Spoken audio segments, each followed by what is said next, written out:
Greetings. Today we talk about information age. What is this information age? In other words, you can talk about it's the age of electronic devices. Today you cannot find a person who is not using one or another kind of electronic device in daily life. If you look at that in respect of materials world, we can also talk about it as silicon age. For last 40-50 years, one can think of advent of electronics and then devices in telecommunications, and it's all because of this electronic devices. So this course is an attempt of trying to bring to you the basic concepts of physics and engineering of electronic devices. So far in the course, you have looked at electronic structure of materials, where you have seen how we can think of electrons in a material, what is the energy structure or electronic structure of a material. This you have learned in terms of the EK diagram, and this gave you the framework to think about electrons in the material. From there you learned about energy band diagram, and this led to a very important concept in solid state devices, which is related to the effective mass of electrons and the concept of electrons and holes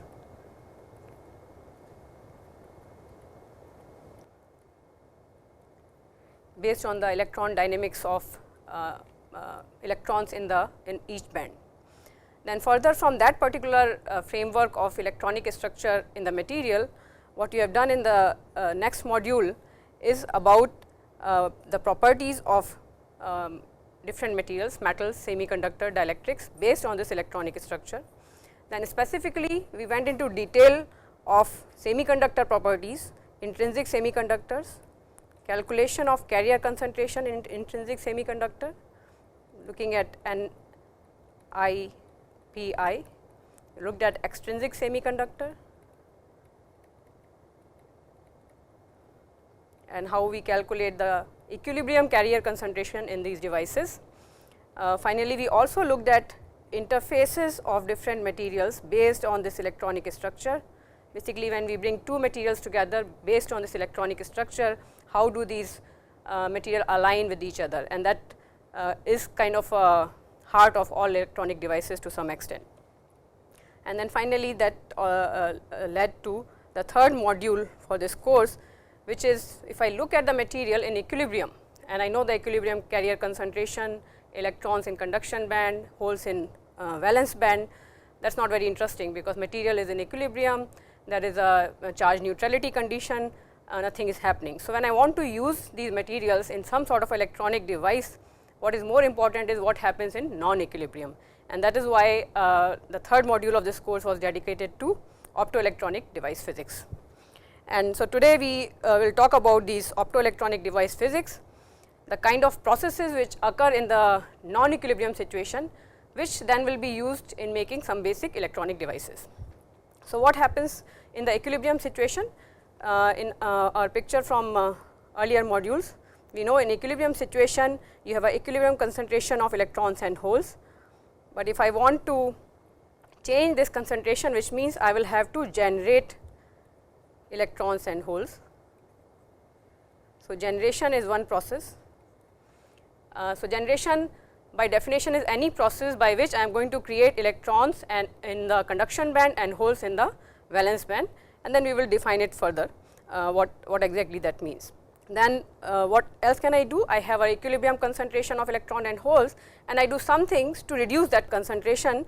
So the next process is called recombination, which basically removes electrons and holes from the conduction and valence band. So an electron from the conduction band can recombine with a hole from the valence band and get annihilated. So those two carriers are removed from the material. So any process which leads to that removal of electrons and holes is recombination. Next, the process which is important is if electrons and holes are there and these are charged carriers, what will happen if I apply a field? So what is important is the carrier transport. So on to a given material, if I apply a field, what will happen to these electrons and holes? in the field of semiconductor, this is referred as drift process.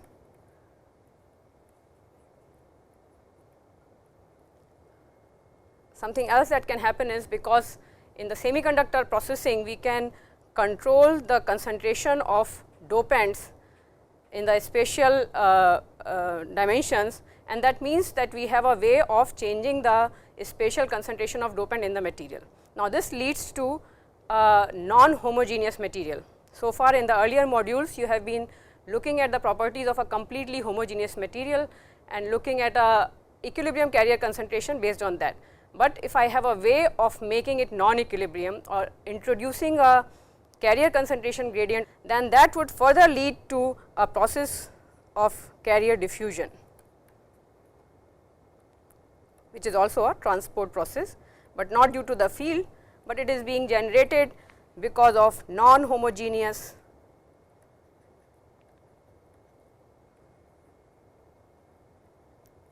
concentration of carriers. And one way of doing that non-homogeneous concentration is to introduce a dopant concentration gradient.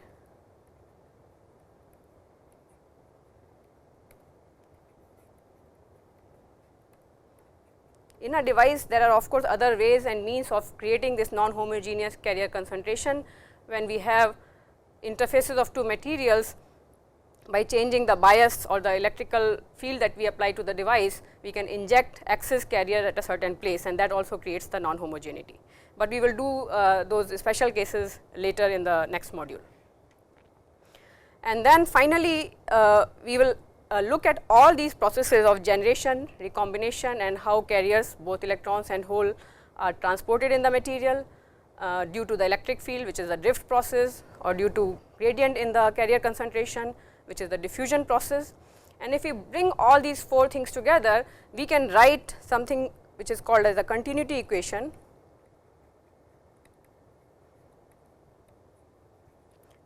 Continuity equation is very similar to what many of you from material science background may have seen in heat and mass transport courses.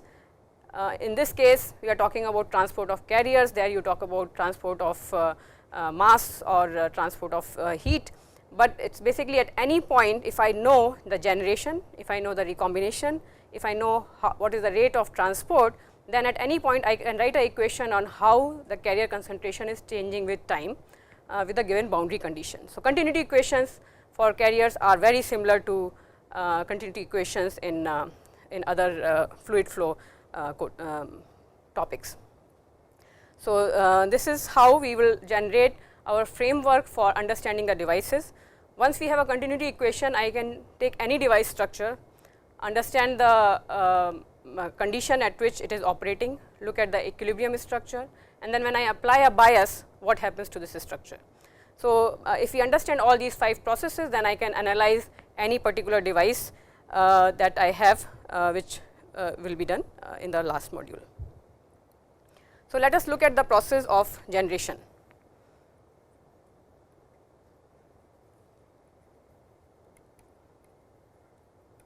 Yeah. So, in the generation process, we look at equilibrium concentration in a semiconductor. In this case, we have the concentration of holes in the valence band and of electrons in the conduction band.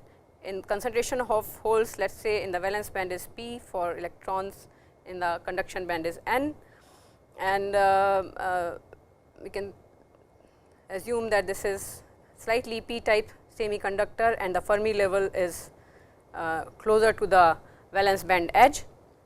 Now, this we have done earlier in one of the modules, but I will repeat that discussion here, because what is happening is that an electron in the valence band, due to thermal fluctuations, will go to the conduction band, and in the process it will leave a hole in the valence band, and this is the generation process, and this is happening only due to thermal fluctuations.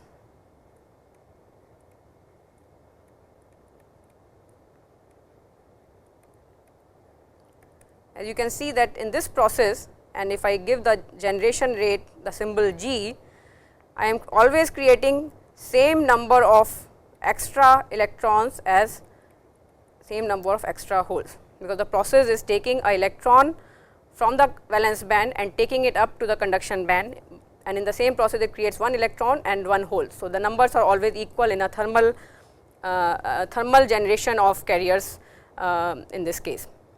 But we know in equilibrium that N and P is a constant, we know this from earlier, which means that there must be another process which we will do later, which allows this electron to recombine with this hole, and this is the recombination process, which the symbol is given as R. So, this is a thermal generation process and this is a recombination process, and in equilibrium this generation has to be equal to the recombination rate. In this case you will have the steady state situation, and this steady state defines the equilibrium N and P concentration. So, earlier we looked at it all from the point of view of electronic structure and distribution, and calculated N and P by looking at the Fermi level and how the electrons and holes are distributed, but one can also look at the same equilibrium electron and hole concentration in terms of a balance of the generation and recombination process due to thermal fluctuations leading to a equilibrium N and P concentration. Generation rate here is completely dependent on the temperature of the sample. It is not dependent on anything else, the fluctuations decide the generation rate. So, it is kind of taken as a constant for a given temperature. This is a constant at a given temperature.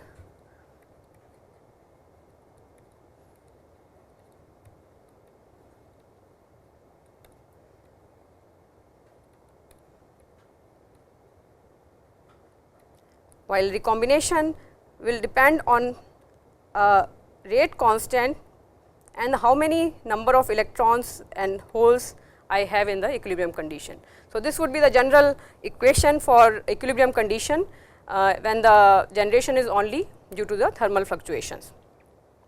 Now, this is not the only way we can create electron and holes in the semiconductor, and the more interesting way which are important for devices is by optical means. So, one can have optical generation of electron and holes.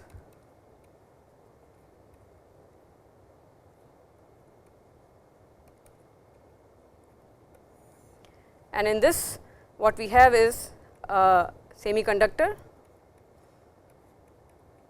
and for clarity I am not writing the Fermi level every time, but if I have a semiconductor on which I am shining a light of wavelength h nu, then if this light wavelength is energy, h nu energy is such that it is greater than the band gap of the semiconductor E g. So, band gap of the semiconductor is E g, which is E c minus E v.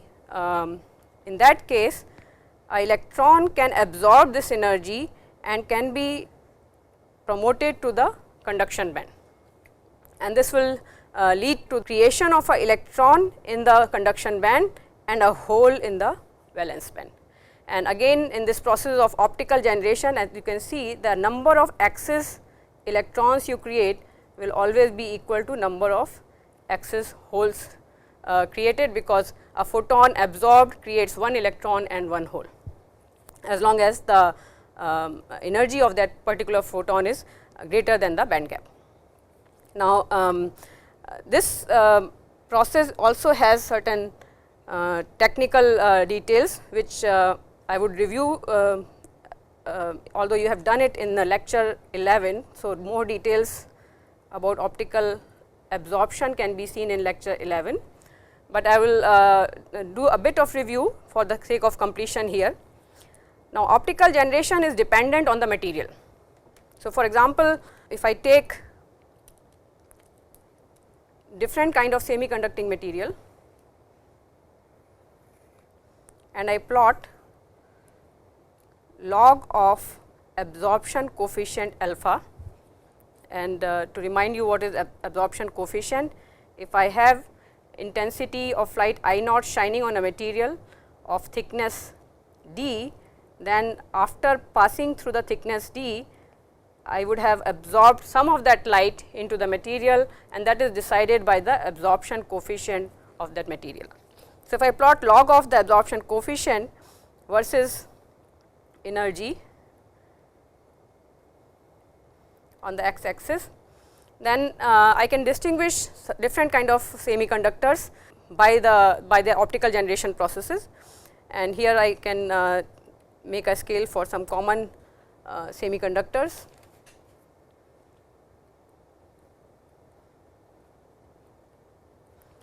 So, if I have a gallium arsenide, then I would find that gallium arsenide, which has a band gap of close to around 1.4, it has a absorption coefficient which increases and then it plateaus, that is absorption coefficient increases in this manner. On the other hand, if I have silicon, then whose band gap is around 1.1, absorption coefficient is small initially, then at certain value it increases rapidly and becomes similar to gallium arsenide. This is silicon, this is gallium arsenide. I can take one more example. Let me take germanium, which is around 0.67 band gap. The absorption coefficient increases a little small in the beginning, and then again it also increases rapidly later, becoming saturated at closer values to gallium arsenide. This is for germanium, and you all understand this with respect to the electronic structure of the material. There is a significant difference in the electronic structure of germanium silicon and of gallium arsenide. The way we understand that is gallium arsenide is a direct band gap semiconductor,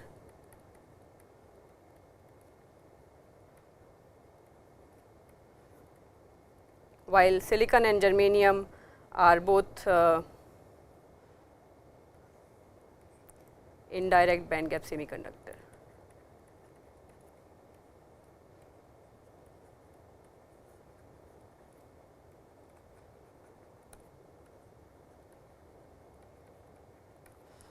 And the difference in the behavior comes from the EK diagram. The EK diagram of a direct band gap semiconductor has the maxima of the valence band aligning with the minimum of the conduction band. This is for a electronic structure of a direct band gap semiconductor. On the other hand, if you have an indirect band gap semiconductor, which is the case for silicon and germanium, what we find is, this is the energy scale. The EK diagram, where the maxima of the valence band does not really occur at the same K value as the minima of the conduction band. So, the difference in this value of maxima and minima of the valence band and the conduction band is what leads to the behavior, different absorption behavior of these semiconductors. This has been explained earlier. I will just briefly say what happens here is that when I shine light of a wavelength equivalent to energy which is higher than the band gap, then I am able to excite an electron across the band gap to the conduction band, thereby immediately absorbing that. In this process of absorbing the light, the electron's momentum, the crystal momentum does not change, and it can absorb the light and go to the conduction band. And the process is very efficient, and hence in gallium arsenide have a very large absorption coefficient. On the other hand, when I try to absorb the same light which is higher than the band gap of this indirect band gap semiconductor, this electron can absorb the light, but it has no way, because the momentum of the photon which is coming in, or of the electrons, they are all both small. So, it has no way of changing its crystal momentum. It needs to go from this value of same momentum to the momentum of the minimum of conduction band, and for that it requires assistance of a third particle, phonon or thermal vibrations in this case, which have very small amount of energy, but large amount of momentum difference, and that process of a photon, electron in the valence band and the phonon interacting together then leads to absorption in the case of indirect band gap semiconductor, and hence at the value of the band gap, if I take the case of silicon, the absorption coefficient initially is very small, but as soon as I reach the point where the energy is about the point where I do not need any change in the momentum in order to go from the valence band to the conduction band, at that point again then absorption coefficient increases the way it would have in the case of direct band gap semiconductor. Now, this is a optical generation process and it is very important. Why is it important? Because a very important electronic device, namely solar cell, depends on this particular phenomena. In the solar cell, the semiconducting material is chosen such that it will absorb all of the solar spectrum, and then by absorbing that light it creates electron and hole pairs, and we can then manipulate those electrons and holes such that we can generate power using these materials. Now, as you can see, if I use gallium arsenide, the absorption coefficient is very large. I will be able to absorb light of wavelength which is higher than the band gap of the semiconductor. If I use silicon, I can still absorb light, but it might take thicker amount of silicon. Remember, in this equation here, what we have is we have intensity exponential minus alpha d. So, if I want to absorb all the incident light on a solar cell, either my alpha should be very large or my thickness should be very large. So, if I have a gallium arsenide device whose alpha is large for wavelengths closer to the band gap of the gallium arsenide, I need thinner amount of material. But if I have silicon and germanium, for the same absorption percentage, I would require much thicker material layer. So, both materials can be used for making solar cells, whether indirect or direct band gap semiconductors, except one will have to know exactly how thick should be the material layer in order to absorb most of the solar light. So, this is the second process by which I can generate excess carriers and then use them later in a device. So, what is this optical generation rate? Let us call it GPH.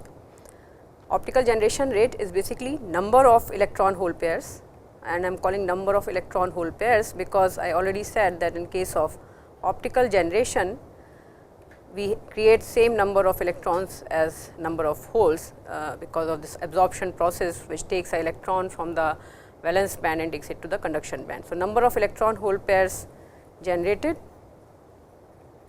due to the light per unit volume per unit time, let us say second. So, this is what we want to figure out, what is this optical generation rate is.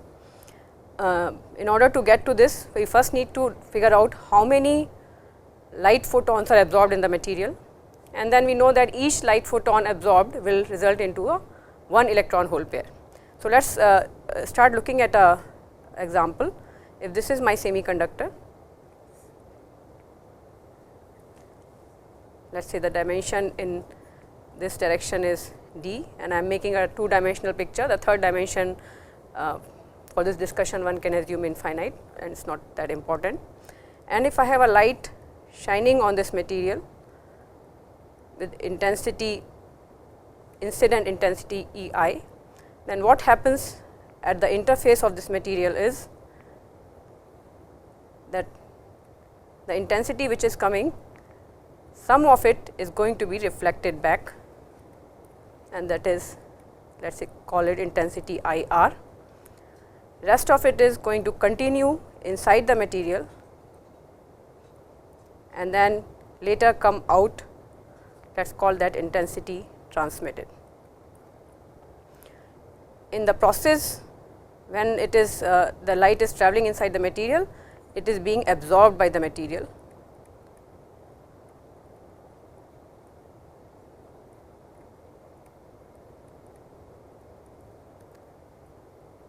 So, we can think of the total intensity which is coming in is divided into one which is reflected plus the one which is transmitted plus the amount which is absorbed by the material. or another way of writing the same thing is to normalize it with respect to the incident intensity E I and write that 1 divided by E I is equal to the reflected intensity plus the transmitted from the slab plus the amount that is absorbed in the material. Now, notation for all these coefficient is normally given as reflectance R transmission, absorption of the material is equal to 1. So, when we are talking about generation of electron hole pairs, it is this absorption that we are interested in, and for that purpose we are interested in the light which enters into the material and then comes out as IT. So, we are actually interested in the part of the intensity of incident light which is entering in the material, which is going to be at the interface 1 minus R, and we are going to call it the light which is entering the semiconducting material as I 0. Now, the discussion on how we come to the terms of getting reflectivity, transmittance and all these is dependent on the optical properties of the material, but here we are more concerned about how much of that light we are going to absorb in the material. So, we will start with the intensity of light I naught. This is the light which is at this point after about R of I is reflected. The light which enters the semiconducting material is I naught intensity. So, now we will work with this I naught intensity and see how we can get a optical generation rate for electron hole pairs.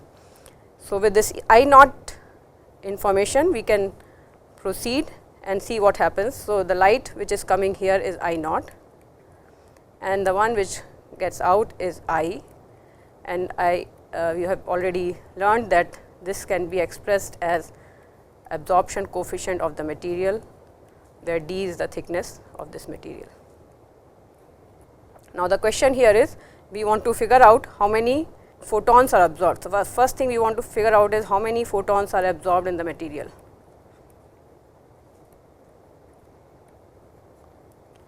And as you can see, if I plot the intensity of light as a function of x,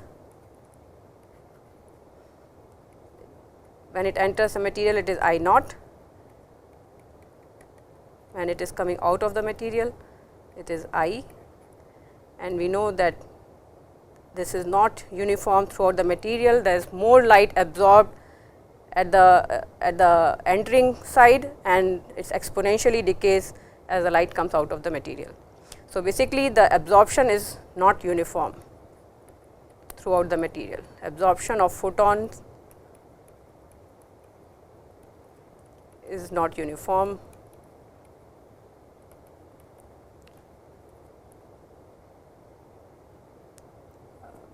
Which also means that creation of electron hole pairs is not uniform in the material. So, in order to figure out how many electron and hole pairs will be created at any given point, let us say x in the material, we can think of a slice of the slab which is dx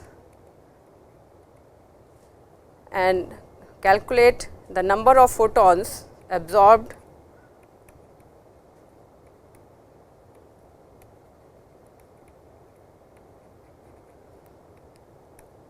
in the slice dx of the semiconductor is going to be the intensity, and I can do that because I am representing intensity in terms of number of photons incident on the material and then multiplied by 1 minus R after taking care of the reflectivity divided by per unit area per second. So, the number of photons absorbed in the slice of dx would be I at x plus dx minus I x, and if I want to change this from per unit area to per unit volume, I should divide by dx. So, this can be thought of as, if I now take this small slab of dx and make it infinitesimally small, then this can be written as the light absorbed at any point x as a function of x.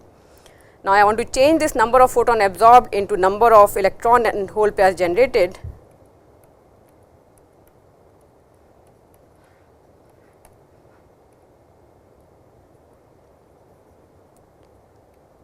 Which is going to be same as number of electrons, except in the case of photons you are losing, they are absorbed, that is a negative number, and number of electron and hole pairs generated would be a positive number, because a photon absorbed, a loss of photon is resulting in generation of electron hole pairs. So, this would be negative of this ratio. And so, what is I? I, if I write in a generalized term, is nothing but I naught exponential absorption coefficient x at any point x. If I take the differentiation of this, this gives me alpha I naught exponential minus alpha x. So, this is my generation rate at any point x for a given wavelength of light, for which I know the absorption coefficient is going to be given by alpha times the I naught, which is the light entering the semiconductor, exponential minus alpha x. Now, if I want to calculate what is the total generation of electron hole pairs start in the material, I basically need to integrate this expression for a given wavelength of light from 0 to d. So, that is further can be done if needed. Now, what one needs to remember is that when we are calculating electron hole pair generation, we have just considered so far a particular wavelength, but generally the source of light is not monochromatic, it has a range of wavelength.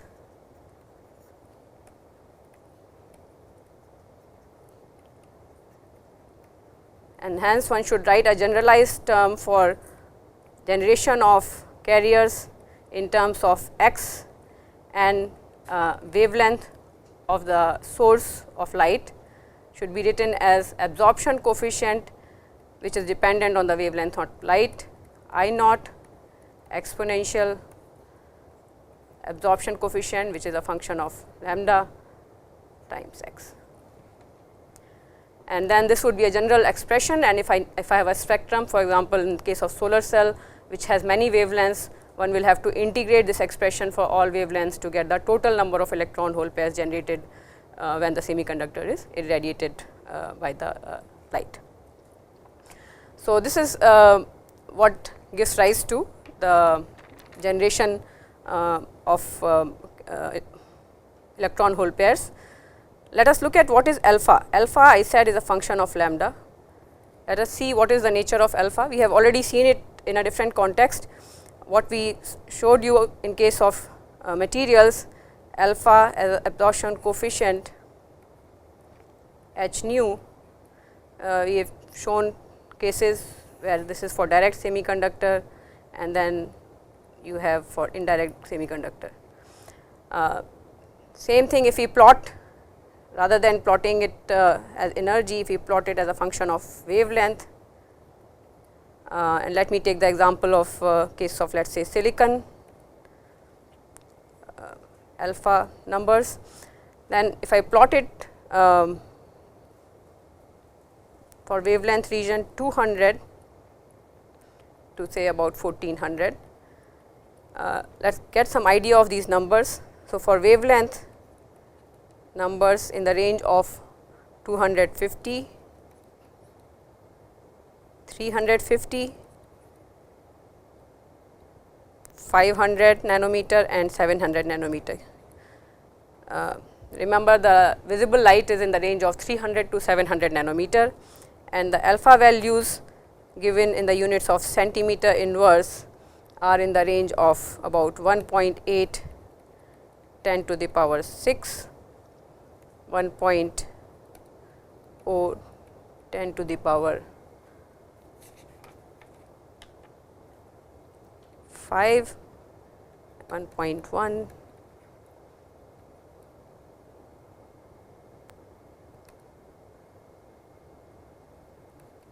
10 to the power 3. So, if I take this and plot it the log of alpha, this is also plotted as log of alpha, then what I find here is that starting from a value of about 250, which is in the range of 10 to the power 6, this is the inverse of the energy diagram, and if we are plotting it of in wavelength, goes fairly down fairly sharply. This is where it is about 10 to the power 3, we can say this is at around 700 nanometer. This is not exactly up to the scale. You can get these numbers from any standard handbook of absorption coefficient of various semiconductors. I am just giving some typical numbers, but for numericals one can get this data easily available from standard textbooks.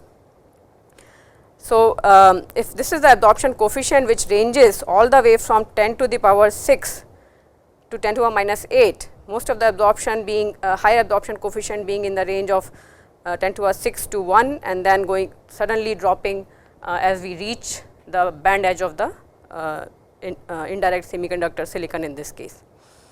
Now, this much of absorption coefficient, how far does the light go into the material? If you want to calculate that, we can see that this is nothing but, if I look at this equation, the light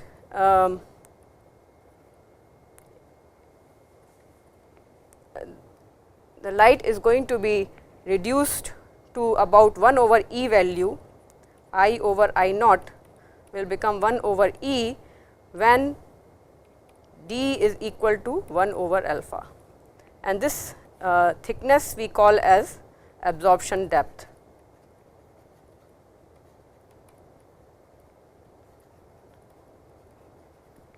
So, if I want to list the absorption depth D, that is 1 over alpha, what I find is that it is also going to change in the range of to the order of 2 to 3 magnitude in the wavelength range, which I am interested in figuring out how thick should my material be.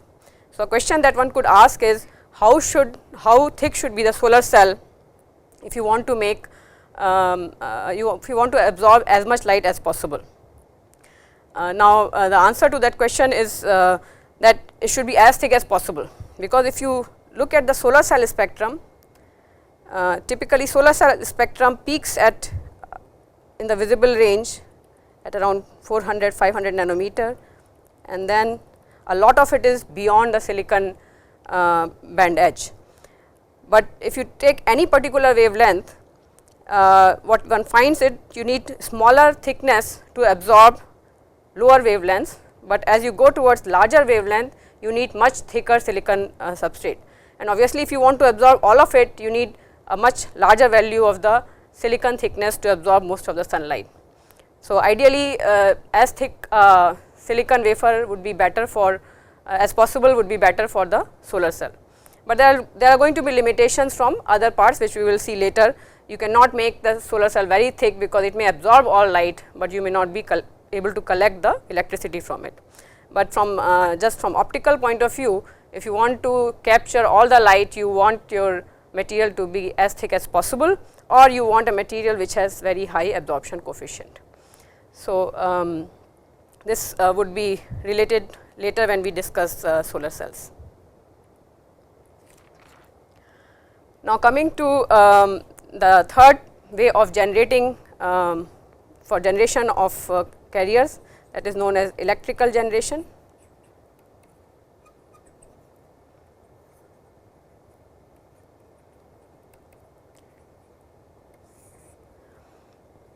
Now, by applying electrical bias, one can create carriers in excess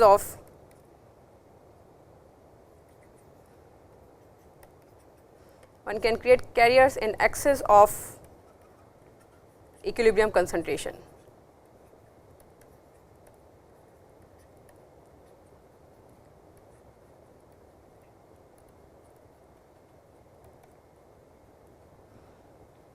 Now, this is possible because when we apply bias to different structures, different junctions, one has the equilibrium concentration. When the bias is changed, one is able to inject carriers from one side to the other side. Now, details of this discussion we will take up after we have talked about the transport of carriers, because it is about injection of carriers, and at this point we will just leave that this is another way of creating excess carriers, excess electrons in the conduction band and excess holes in the valence band. But in this particular process of creating this excess carriers, it is not necessary that it should be equal, unlike the processes that we discussed earlier, which was thermal generation of electron and hole pairs and optical generation of electron and hole pairs. So, with this now we know 3 ways of generating electron hole pairs by taking an electron from valence band, giving it extra energy to take it to the conduction band. So, now let us look at the process exactly opposite to it, which is recombination.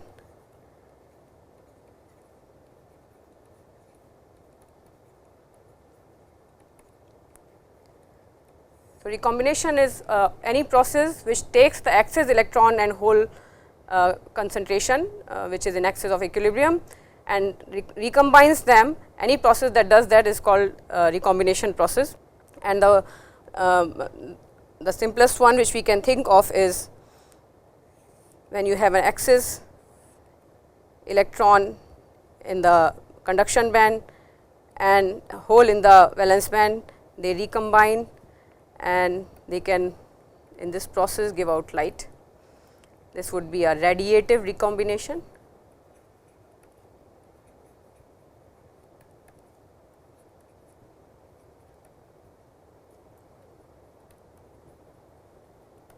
Sometimes they do not give out light, rather they give out heat, and this is known as a non-radiative recombination.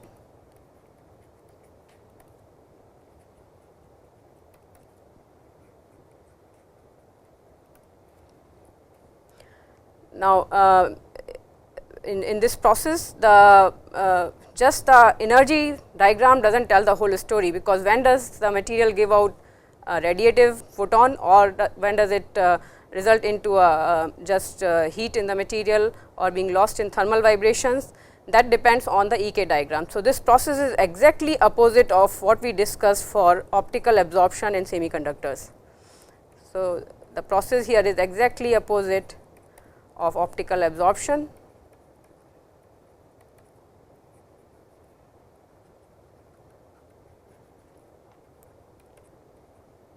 And here also, if we think of a direct band gap semiconductor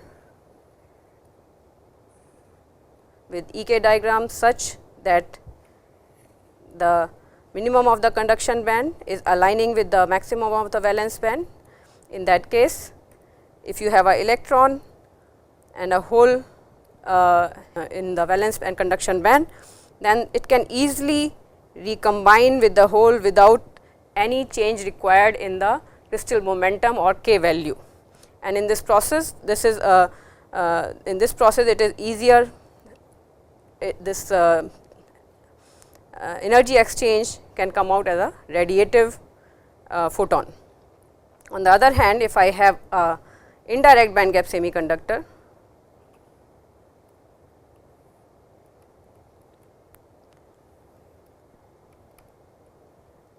and which has an electron in the conduction band and a hole in the valence band, and it now needs to recombine with the hole. Now, it cannot recombine with the hole. In the energy diagrams, it is simple to see that it will recombine with the hole, but when you look at also the EK diagram, you can see that it cannot easily recombine with the hole, because the crystal momentum do not conserve, which basically means it has to interact with another entity called phonon. Phonons are nothing but quantized thermal vibrations or thermal energy of the lattice, and then it can reduce its energy to the value of the valence band.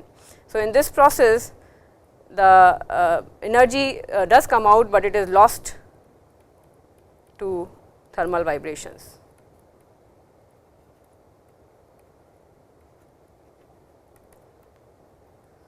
So, just as in the case of absorption, in the case of direct semiconductor, when we have recombination from conduction band to valence band, it is possible to get radiative light, radiative emission. But when you have a indirect semiconductor, and we have recombination of electron in the conduction band with the hole in the valence band, then very often this light will be lost as heat, not as radiative emission. What are the implications of this? The implications of this are that a direct bandgap semiconductor like gallium arsenide can be used for making light emitting diodes. These can be used for making light emitting diodes.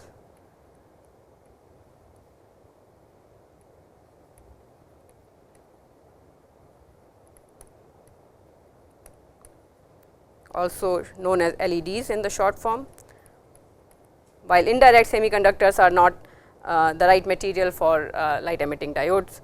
So, you have light emitting diodes of gallium arsenide, but not of silicon and germanium. So, recombination process has also implication for the type of material that one can use and then its application. What is then recombination rate? Recombination rate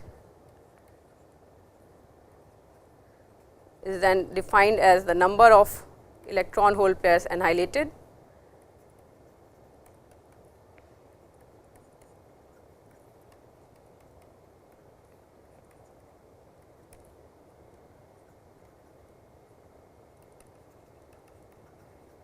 per unit volume per second.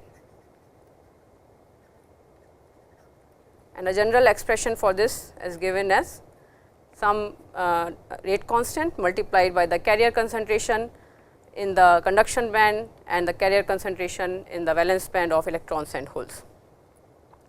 So, this would be a general expression, which in special cases we will find later a much brief expression of recombination rate. So far we have discussed generation and recombination of carriers. All the processes that we have discussed so far are band to band transition.